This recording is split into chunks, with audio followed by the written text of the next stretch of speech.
Good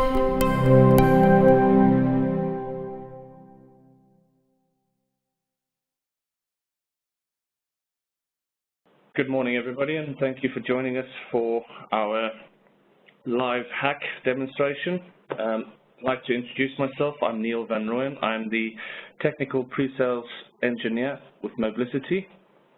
I've been with the company for 2.5 years now and been in the mobility industry for around 10 years. Right, to kick things off, quick agenda of what we're going to cover today: an introduction to Mobliciti, some facts, Mobliciti managed services, the Checkpoint live hack, and then a summary to cover off. Right, so who are Mobliciti? Well, Mobliciti were founded in 2009 as a systems integrator to address the ever-changing enterprise mobility landscape. It's changed so much since 2009. Just to cover some things off there, there was no such thing as an iPad. The iPhone 3G was the current shipping model running iOS 2, and BlackBerry was the leader in the market. Why were we founded? We were founded to enable cloud and mobile first, to take companies and grow their cloud and mobile strategies. And how do we do that? We do that by connecting, enabling, managing, and securing mobile devices. All our services can be offered as a fully managed service. So just some facts. I'm sure we've all seen this picture before. The picture on the left is the 2005 Pope's inauguration, and in 2013, we can see the amount of mobile devices and how they've changed the landscape. And some more facts which you may already have seen. There are already more mobile devices on the planet than people. And another big one, which is why we're here today, is cybercrime is already the UK's most popular crime. So, covering Mobliciti's managed services, we have 3 managed services: a managed wireless service, a managed mobility service, and a managed mobile security service. So our managed mobility service covers everything from your mobile billing audits, the hosting, deployment of services and MDM, monitoring, alerting, 24/7 support, device provisioning. We also cover things such as app reputation, mobile threat prevention, and all of these are maintained under your managed service offering. Okay. So, in short, we're a trusted IT partner. We're experienced. That's all we do. We only cover mobile, and that's all we'll ever do. All our services can be delivered as a fully managed service, and we'll cover off our app reputation webinar at the end of this.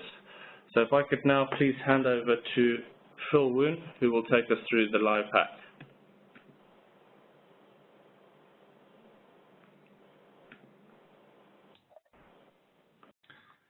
Thanks very much, Neil. I just need the share screen presenter rights. Perfect. Thank you so much.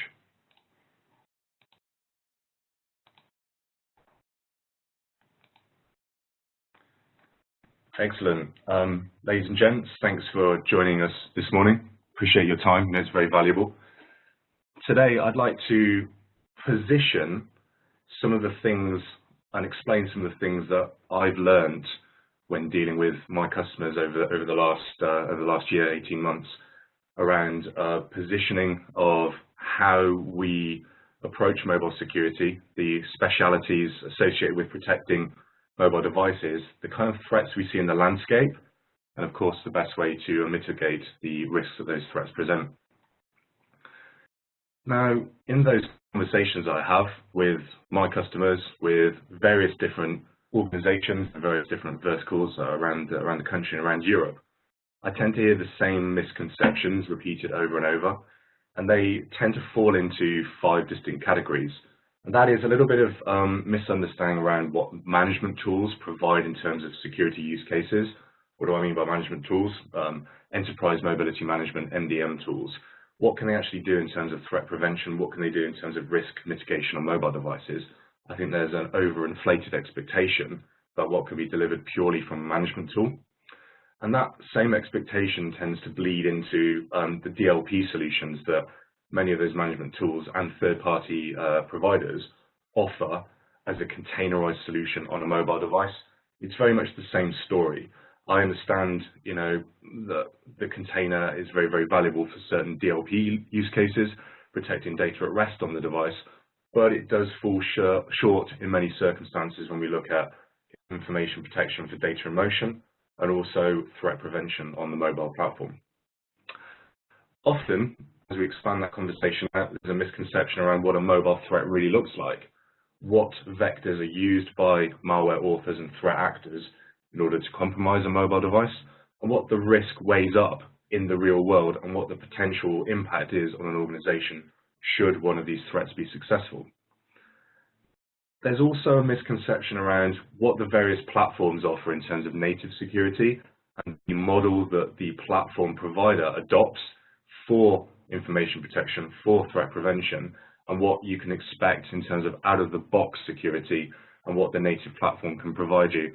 And Apple is a good example of that. They have a pretty strong reputation in terms of the integrity of their platform and the integrity of their app store. However, they're not foolproof. They're not 100% immune to threats.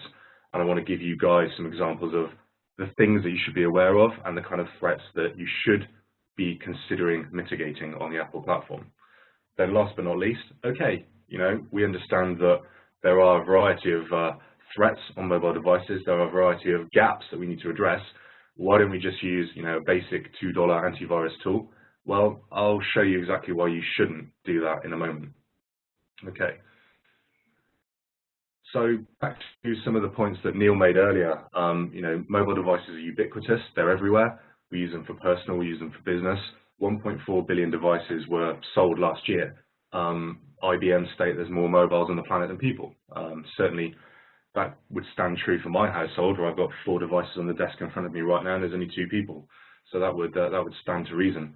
The interesting fact associated with this number is that 97% of the market was iOS and Android, and those platforms, in 2008, 2009, were designed as a consumer platform. They were designed for, being easy enough for your grand to use, for your kids to use. They weren't designed from the ground up as scalable, securable, and manageable business devices like the more traditional Windows and BlackBerry platforms. These are consumer devices, and as a result, there's different approaches to how you control and secure the device that need additional consideration over a native business platform. Checkpoint, if you're not familiar with us, we are one of the world's largest and leading global cybersecurity firms, and we do a lot of threat research, as I'm sure you can imagine. Not going into dozens and dozens of examples of threats, that would be a little bit tedious. There are 2 things that I want to get across. There are 2 key messages I want to communicate to you guys. And that is, first of all, is we see a remarkable increase in frequency of new mobile attacks, and we see a very clear path towards an increase in sophistication for said mobile attacks. So the 2 key themes of the mobile threat landscape are frequency and sophistication. We see a lot of time and money invested in enhancing mobile malware by threat actors due to the amount of money that's available. There's a huge market in terms of large numbers of mobile devices in both business and personal context that are generally pretty poorly protected, and zero-day threats for iOS and Android fetch top dollar on the black market. You will expect to make upwards of $1 million off the bat for an iOS vulnerability that you can sell to nation state, you can sell to other organizations that then craft these into more sophisticated campaigns, or of course for the criminal underground black market. There is big money in mobile malware, and that's really fueling that increase in frequency and sophistication. So how do you actually attack a mobile? Well, there's 3 distinct vectors. Now, they bear some similarities to how you might attack regular systems, but there's also different methods associated with the injection of the actual attack itself. In a nutshell, however, the three key areas are network attacks, application-based attacks, and operating system exploits. And I'll go into a bit more detail on each of those three key areas in a moment. Before I do that, why should you care? Why is this important? What's the potential impact to your organization? Well, the impact is that infecting a mobile phone actually equips the attacker with some very, very powerful sensors that they can leverage, including GPS tracking, microphone, camera. They have access to private communications in the form of email, WhatsApps, text messages. They also have the ability to very quickly monetize the device through premium rate dialers, through adware, spamware, and also through cyber extortion, such as the crypto locker approach has been around for a long, long time on the Windows platform. That is very prevalent in the Android world as a cyber extortion tool, encrypting the data on the device, holding the address book to ransom for the princely sum of a Bitcoin or whatever the equivalent value is in dollars or sterling.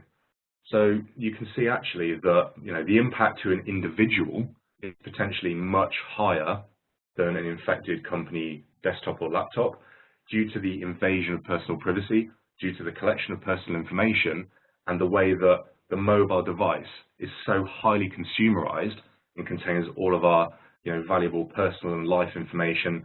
It holds all of the most personal conversations we have with our friends, families, and loved ones.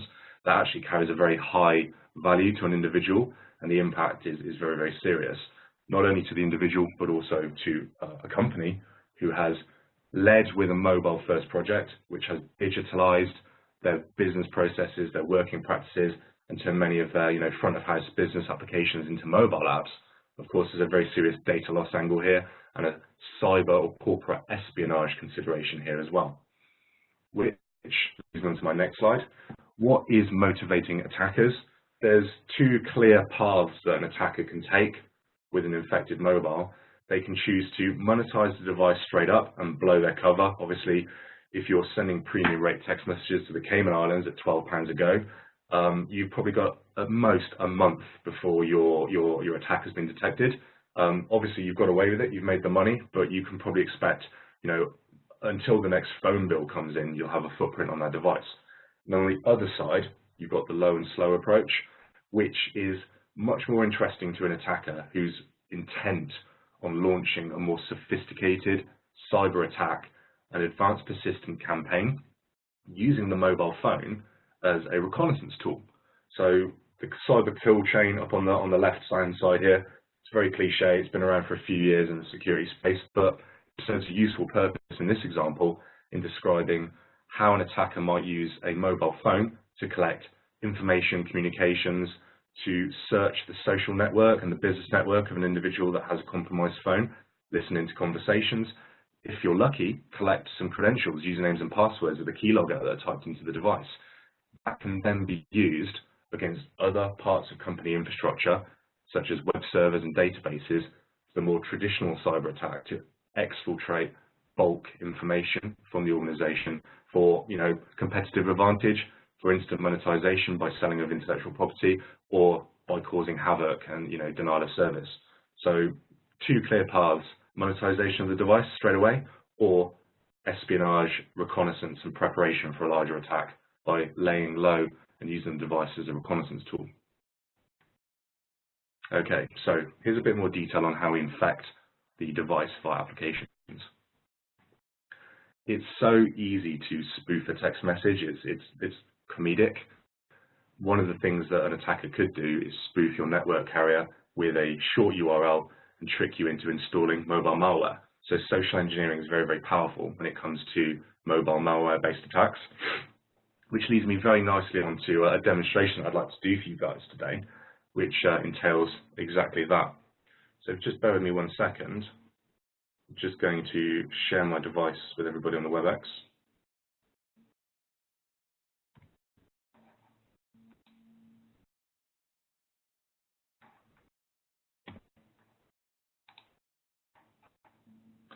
Using my reflector service that will work.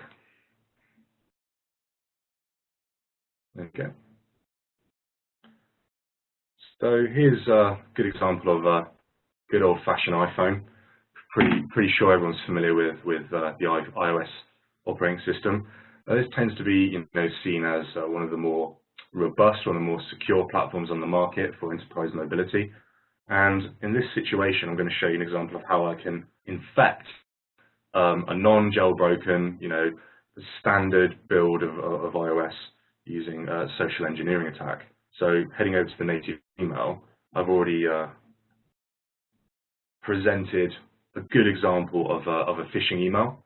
So this was actually from Mobile World Congress in Barcelona in February, which I was lucky enough to attend at the start of the year. Feels like a really long time ago now, and it's probably the last time I saw sunshine actually, since we've had such a wet summer.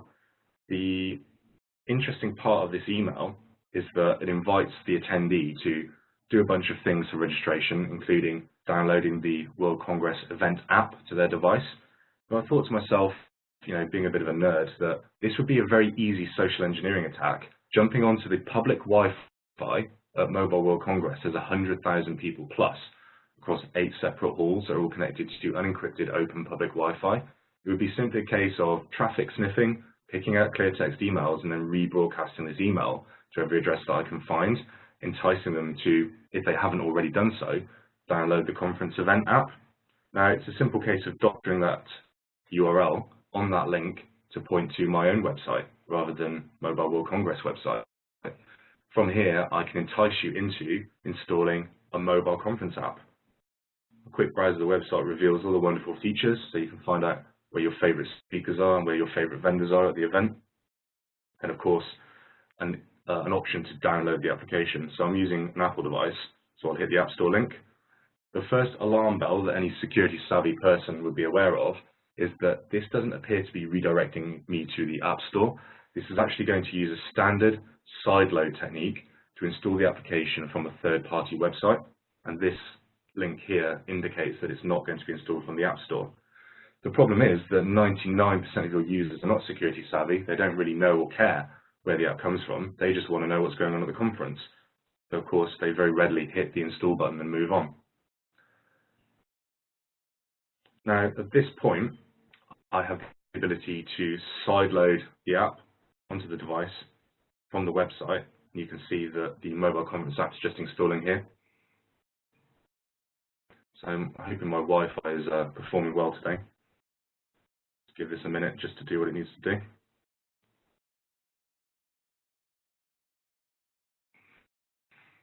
Just hit the button again for good luck.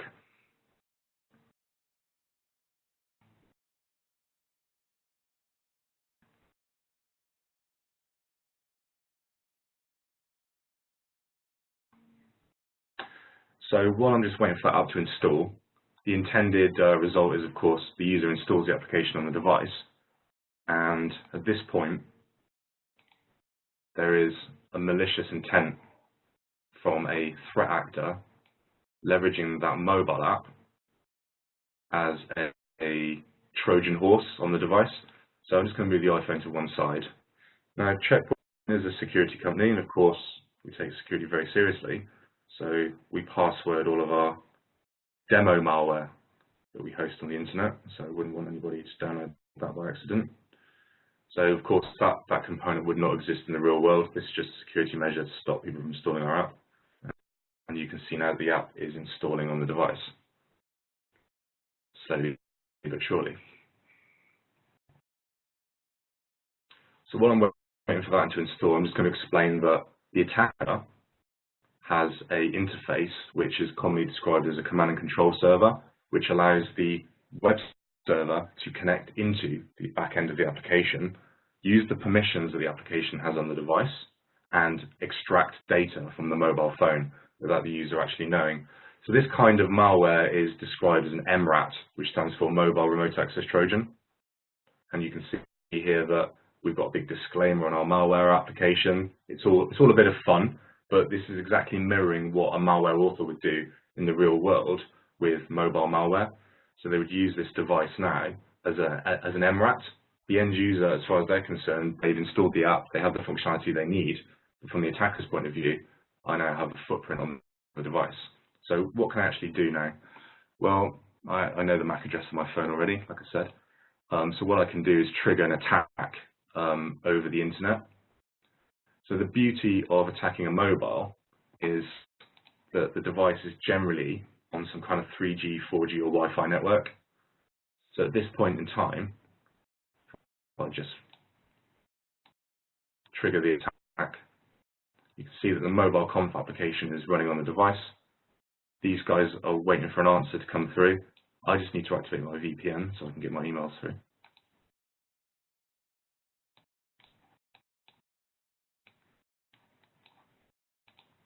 And the command and control server is going to package up that payload and forward it through to the attacker's email address.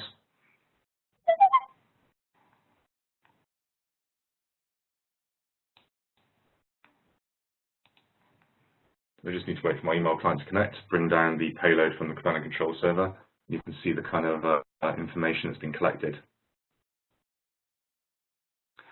So while I'm waiting for that, I just want to recap on what's actually happened here. So effectively, I've socially engineered a situation where a user wants to download an application from a web site through a phishing email. They've gone ahead and installed it. I've sideloaded it using a standard Apple technique with a signed application using my certificate, and then I've installed a backdoor onto that mobile device as a result that I can then collect data from over the internet. So I've received those two emails through from the command and control server, and you can see that I've now captured some sensitive content from that mobile device. So the first thing I've grabbed is the top 10 phone book contacts on the device. So this is my victim's friends, family, and colleagues. So this is helpful for an attacker in navigating, not just their personal, but also their business network, looking for people that actually might be more interesting to an attack. I can then spoof a text message or an email from the compromised device to another person or all the people within their address book to try and trick them into installing the same malware or a different piece of malware. I also have the ability to hijack GPS sensors on the device. So I've collected satellite coordinates, which are very readily dropped into Google Maps.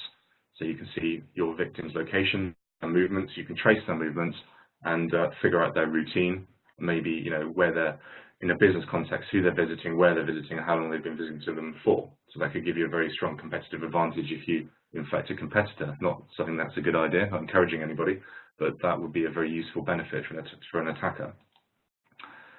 I also have the ability to grab some device information. I can see here that this particular victim has been a bit lazy, hasn't updated his iOS for a while, so I could update the app with some additional code that can take advantage of a vulnerability in older versions of the operating system. I can view all the calendar information, so I can see who my victim is visiting, what their schedule looks like for the week, where they're going, when they're out of the house. But unfortunately, I couldn't steal any information from this device because, fortunately, my victim's not a complete idiot. He is securing his email with the Checkpoint secure email container. So at least the email is encrypted on the device. However, outside of that container, all of the other information was available for collection and was very readily extracted from the device. Now, the one that really is quite personally invasive is, of course, the microphone hijack. So I can use the permissions of the application from the device to use the hardware in the form of the microphone. Kind of 3G, 4G, or Wi-Fi network. So at this point in time, so you can hear me from 5 minutes ago. The sample was collected at 9:57. The mobile conf application is running on the device. So something that would be so very valuable in a cyber espionage perspective is infecting the device of somebody that's senior within the organization to get ears within the boardroom, to get a voice recording from an executive meeting would be very, very valuable, especially in a public listed company where you can get price sensitive information before the rest of the market by listening into board meetings, for example. So that would be not only incredibly personally invasive, but also very, very valuable from a corporate espionage point of view as well. So no special permissions are needed. We just use the app permission to access the microphone.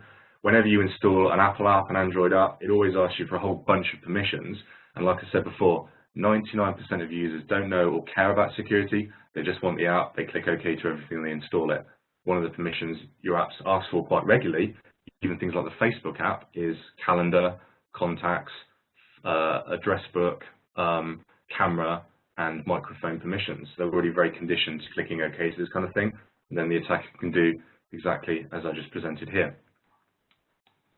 So hopefully that gives you, like I said, this was a safe environment, but it's an exact replica of how spyware, mobile remote access Trojans work in the real world, the kind of techniques that threat actors use to infect the device, and the kind of capabilities and kind of impacts you could expect from an infected device.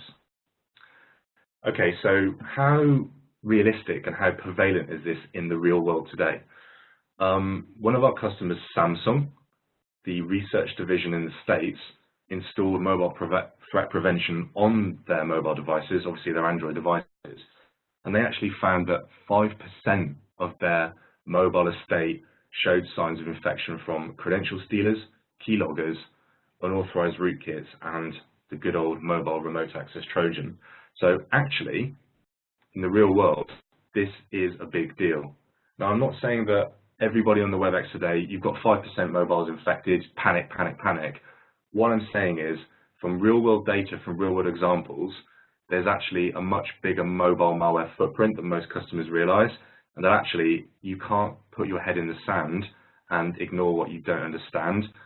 I'm urging people in the marketplace today to mature their mobile security and get better visibility of mobile malware, because there's actually a lot more of it and a lot more sophistication in mobile malware than a lot of people appreciate, as Samsung discovered. So what about iOS? I've already showed you a good example of how I can trick you into installing malware without having to hack the device using anything more sophisticated than an Apple app and a phishing email. But what else do you need to be concerned about?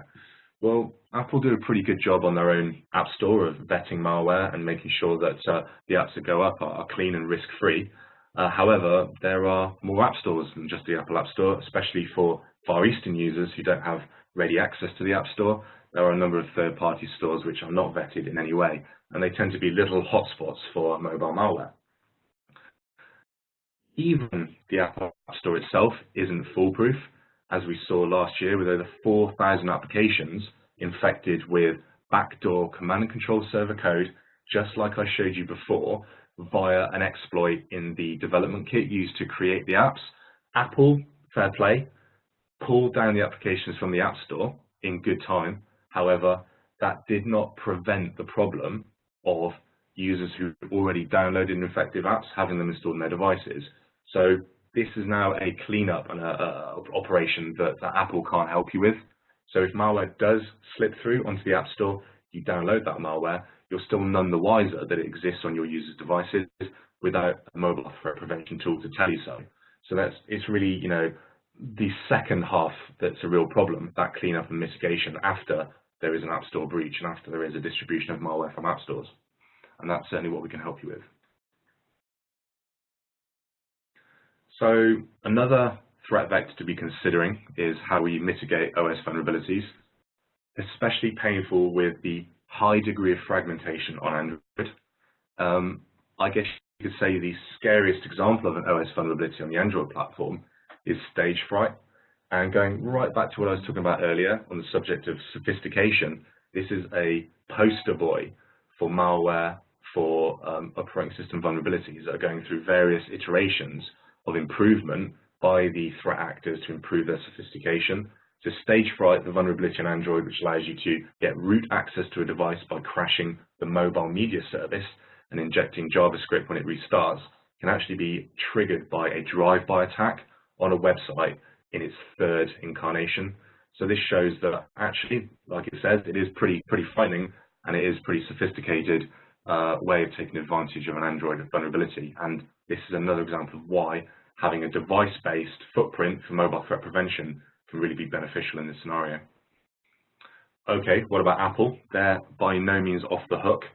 We performed some threat research in March of this year that we disclosed at Black Hat in Asia, whereby we understood that Apple has introduced an inadvertent vulnerability in their platform by allowing MDM profiles to have full permissions over the device for management purposes.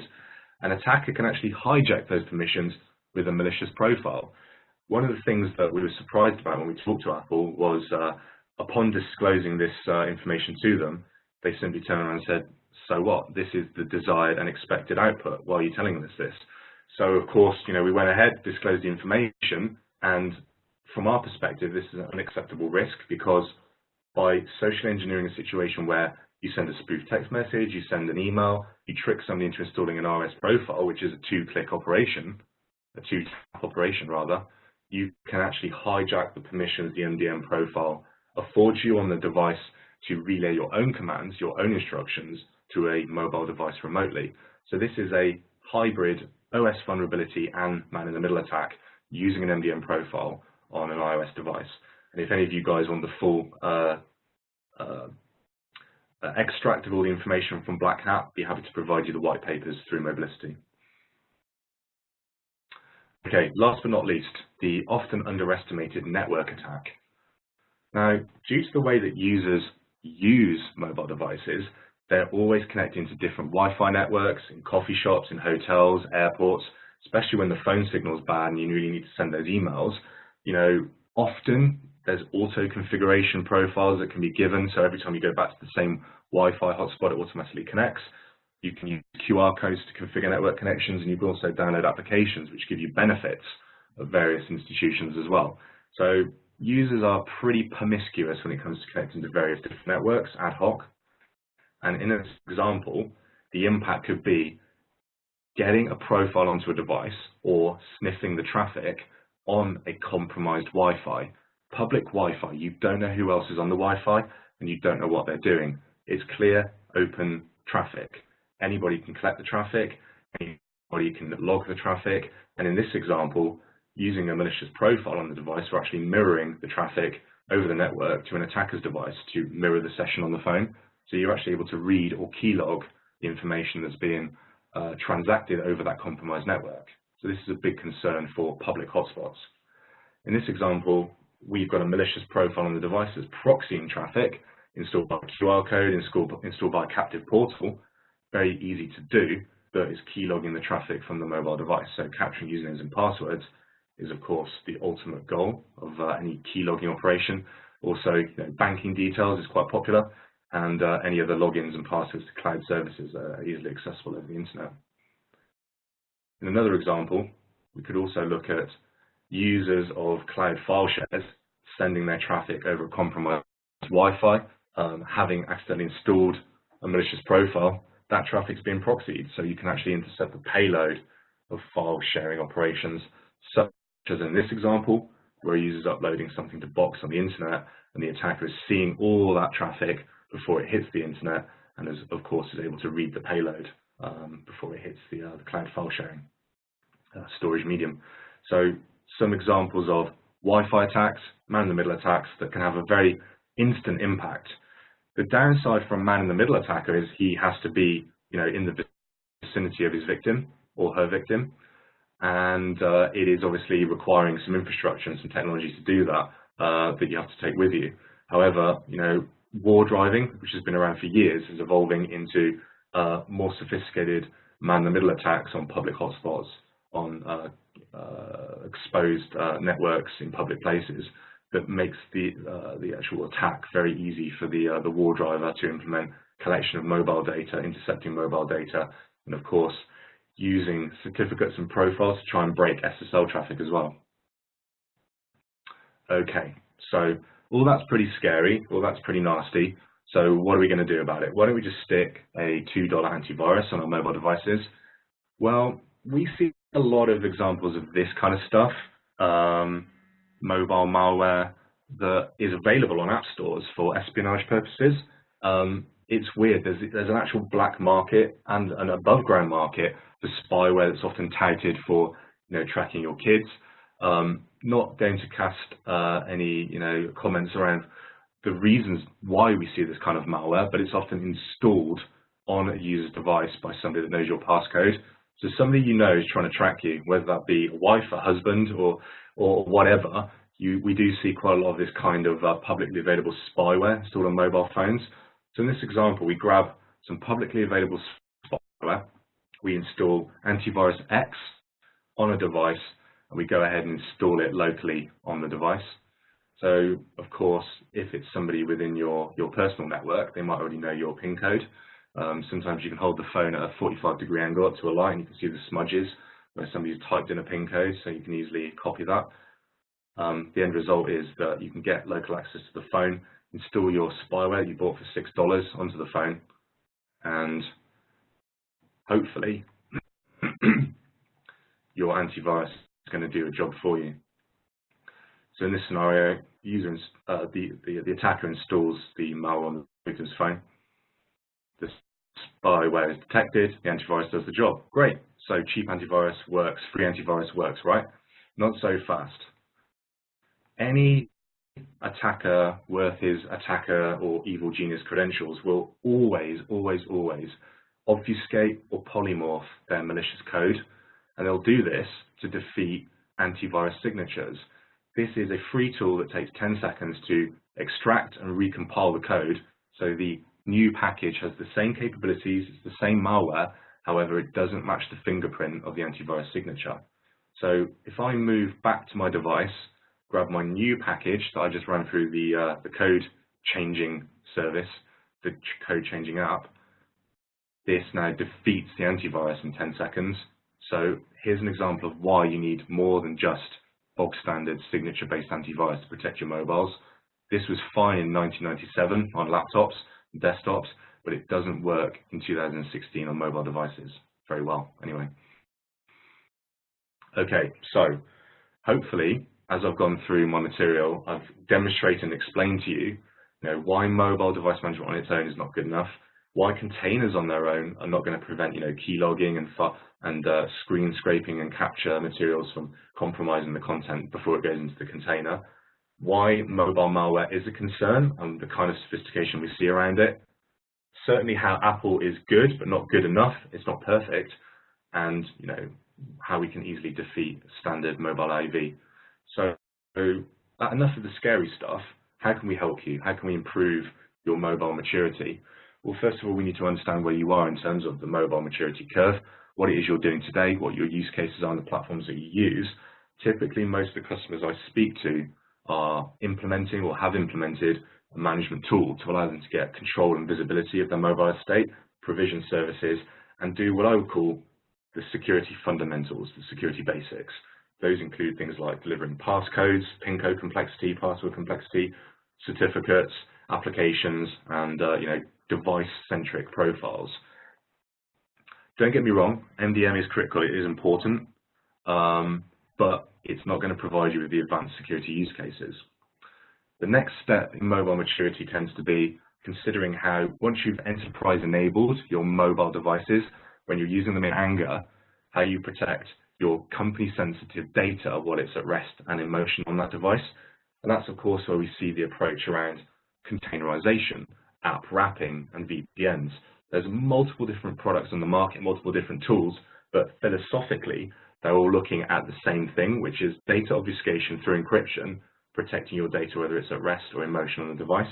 And this is the next logical step for most customers in order to prevent liability for data loss, whether the device is lost down the backseat of a taxi, whether it's left in a hotel, whether it's used day to day by the user, file sharing and doing various things on the device.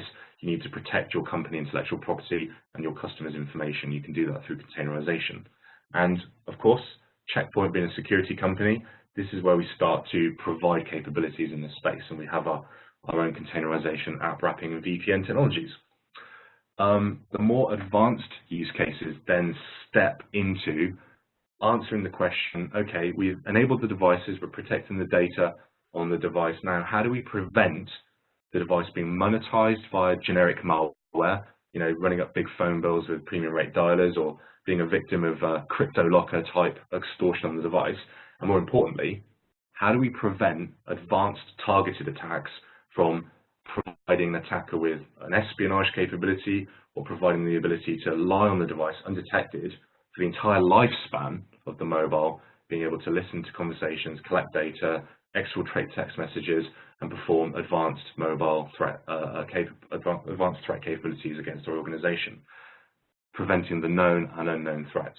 And that's absolutely where Checkpoint plays around preventing 0 days and unknown threats against your mobile platforms.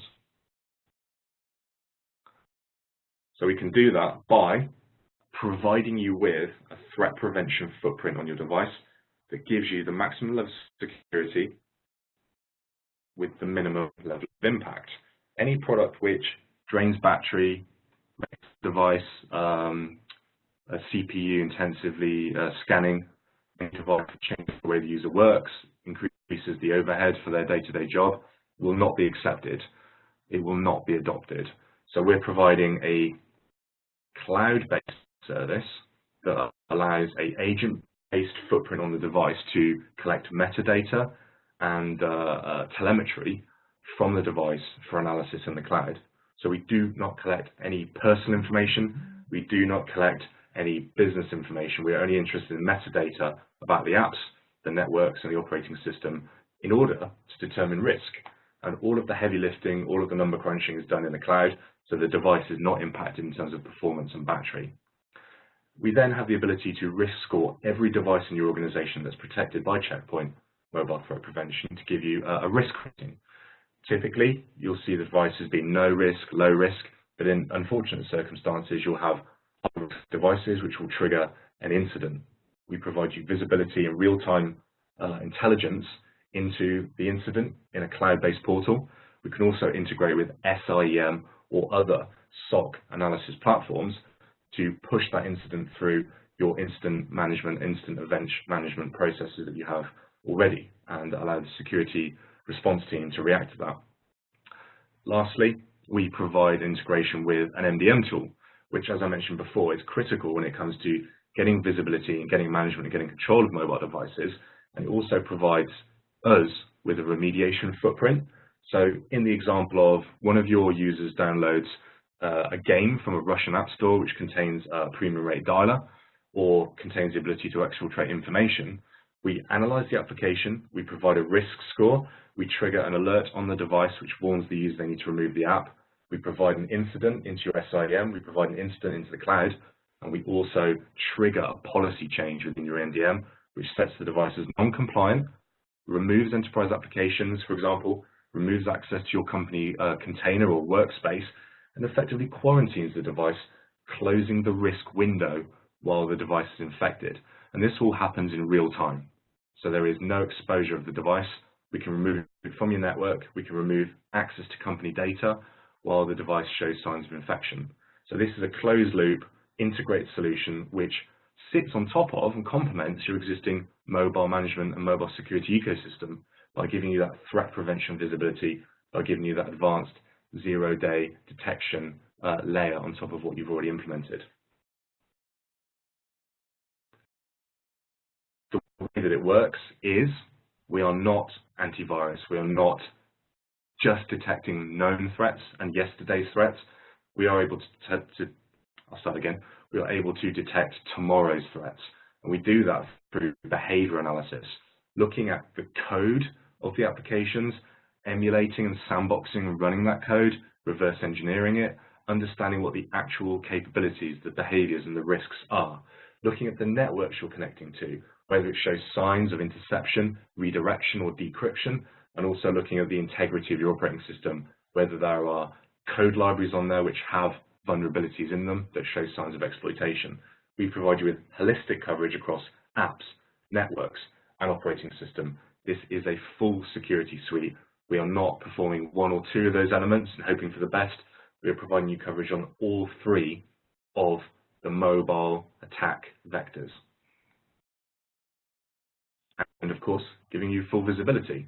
So you can make risk-based decisions, you can analyze the output from those incidents and have intelligence and understanding of what that incident really means to your organization, what threat, what risk that device presents to your data and your business, and you can take the correct course of action, either automatically or as a part of the security response.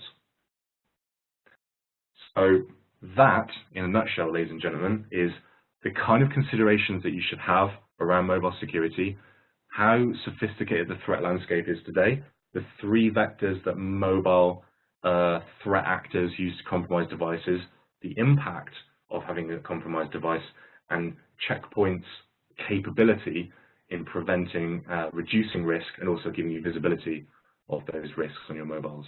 So I hope that gives you a flavour of what we can do. In terms of next steps and actions, I'm really interested in hearing any of your comments or questions from the chat bar. I'm hoping that you guys have typed a few questions in already. If you haven't, now is a really good time just to pop a query in through the chat box, and we'll hope to address that for you.